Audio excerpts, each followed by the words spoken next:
Hello everyone, তনয়ার পাকশালাতে সবাইকে স্বাগত জানাই।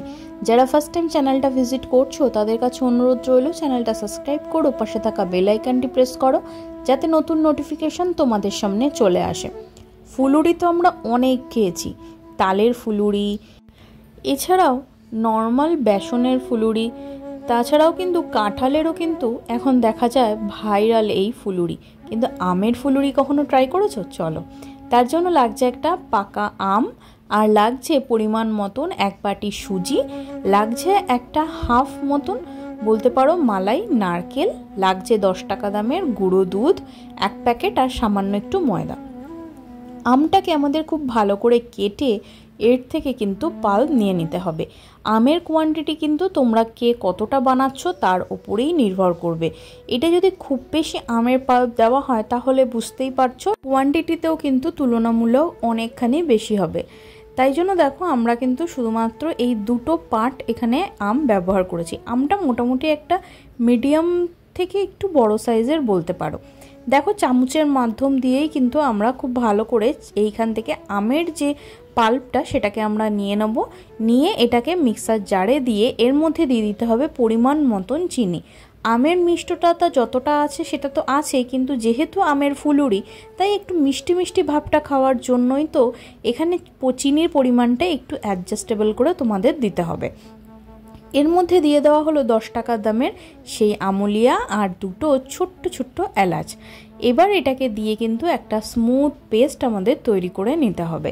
এলাচ তোমরা চাইলে কিন্তু গুঁড়ো করেও কিন্তু সেই ডাস্ট এখানে ইউজ করতে পারো। দেখো সম্পূর্ণটা খুব সুন্দর পেস্ট হয়ে গিয়েছে। এবার এটাকে কিন্তু একটা বোলের মধ্যে ভালো মতন ঢেলে নিয়ে এর মধ্যে দিয়ে দিতে হবে এক বাটি মতন ময়দা। এখানে আমরা একটা আম নিয়েছি, সেই একটা আমের কোয়ান্টিটি অনুসারে এক বাটি সুজি, এক বাটি ময়দা, এক বাটি মতন নারকেল কোড়া আর সামান্য একটু মৌরি, এই দিয়ে কিন্তু আমাদের ভালো করে মাখতে হবে। এই কোয়ান্টিটিটা তোমরা মাখার সময় বুঝতে পারছো যে আমের পাল্প যতটা বেশি হবে ততটাই কিন্তু এখানে তোমাদের সুজি ময়দা সমস্ত কিছু কিন্তু অ্যাডজাস্ট করে করে বাড়াতে হবে।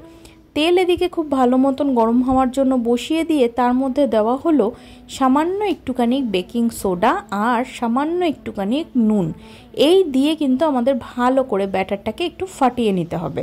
এখানে কিন্তু বেকিং সোডা ব্যবহার করার জন্য এটা একটা বেশ ফ্লাপি হবে এবং মুচমুচে হবে। তোমরা চাইলে বেকিং পাউডার দিতে পারো, বাট আমি তোমাদের হাইলি রেকমেন্ড করব দেওয়ার কোনো প্রয়োজন নেই। তেল খুব ভালো গরম হলে নর্মাল ফুলুরি যেমন আমরা করে থাকি সেরকমভাবেই কিন্তু এটাকে তেলের মধ্যে দিতে হবে। ছোট্ট ছোট্ট করে ফুলুরির আকারে আমরা তেলের মধ্যে ইউজ করব। এটি খেতে না ভীষণ ভালো হয়।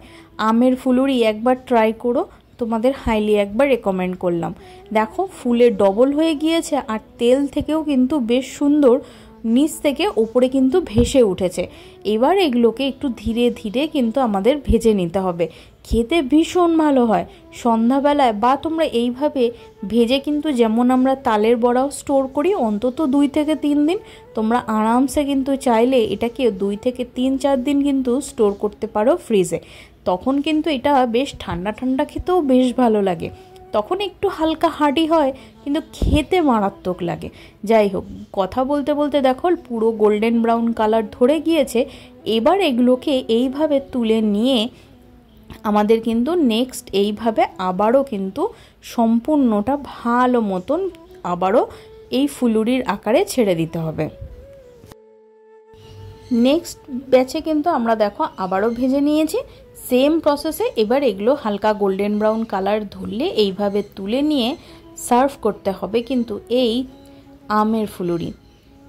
কথা দিচ্ছি একবার বানিয়ে খেয়ে দেখো, বাড়িতে আত্মীয় স্বজন বন্ধু বান্ধব বা নিজেদের মধ্যেও সন্ধ্যাবেলার একবার কিন্তু এইভাবে বানিয়ে তোমরা সন্ধ্যাবেলায় ট্রাই করতেই পারো। ভালো লাগলে লাইক করো, শেয়ার করো। দেখা হচ্ছে আরও একটা রেসিপির সাথে। ধন্যবাদ।